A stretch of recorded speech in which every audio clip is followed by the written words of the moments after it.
Do you own crypto and any Bitcoin or Ethereum? Would you play around with this? I do, yeah. I think it's reasonable to own it as a part of a diversified portfolio. When did you get interested in it? I've been interested in it for a while. So that is the CEO of one of the biggest companies in the world. He owns Bitcoin and he owns Ethereum, and it's part of a diversified portfolio. And it's not only him, in fact. You're seeing all the big CEOs in the world. Facebook CEO holds crypto, Twitter CEO, Tesla CEO, Apple CEO. In the past, people used to be embarrassed about their crypto holdings and not talk about them.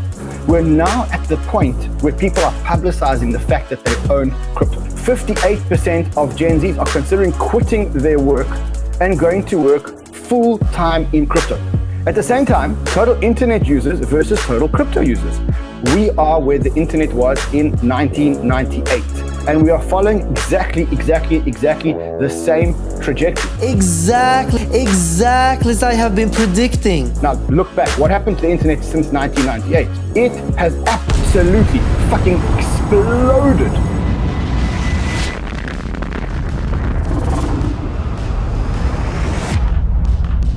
Look at the total money supply in 1998 and compare it to the total money supply that we have today. It's very easy to imagine that crypto can do another 10x from here. Last month, inflation was at 5%. This month, they're talking about 6.2%. We are drowning in inflation, and it's going to drive this crypto bubble up. And so it does seem like we're at this magic point. It's the biggest opportunity of our generation. You can make generational wealth. You can change the trajectory of the future generations of your family if you play your cards properly. But if you don't, like most people, you're just going to get wrecked. In 2017, I started making a whole lot of investments. I got in early. You could have also got in early. And 2021 is also early relative to 2026 and 2027.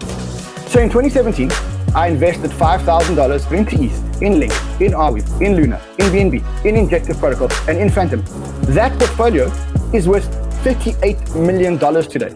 Now, of course, I had a whole lot of other investments, and a lot of them went pear-shaped.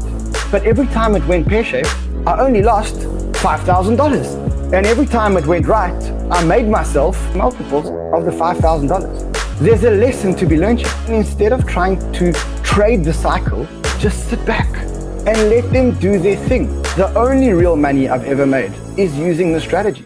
How do I know this? Because when I look at where my money is now, it's sitting in all these tokens that I had conviction to hold. You know, the irony is, I didn't actually make money out of the other investments because the ones that I could trade in and out of, I traded in and out of. It's such a simple thesis. The people that invested $50,000 in Uber probably have about $300 million of wealth today. So the best returns that I've ever seen from anything in the world is by buying protocols that are going to change the world, giving them enough time to do their thing. So what you need to do today is you need to identify the narratives that you believe are going to change the world. If play-to-earn games actually do change the world, and if the world actually does migrate to a metaverse, I don't care how many profits you can make in this market cycle. You ain't got nothing on what it's going to be worth in the next market cycle. Just identify the narratives, whether it's gaming, whether it's privacy protocol. If that narrative works, those tokens are going to be worth a shitload of money. If we're going to live in a multi-chain world, a narrative that you probably want to invest in is bridges. And we're going to talk again in the next cycle, when the metaverse takes over the world, when it's a multi-chain world which is full of bridges. And you're going to sit there smiling and go, you know what, I listened to Crypto Man Run, and I saw how he put $30,000 into a portfolio that turned into 38 million, and I've actually made a whole lot more money. In the next cycle is when you should count your money. Invest well, my friends.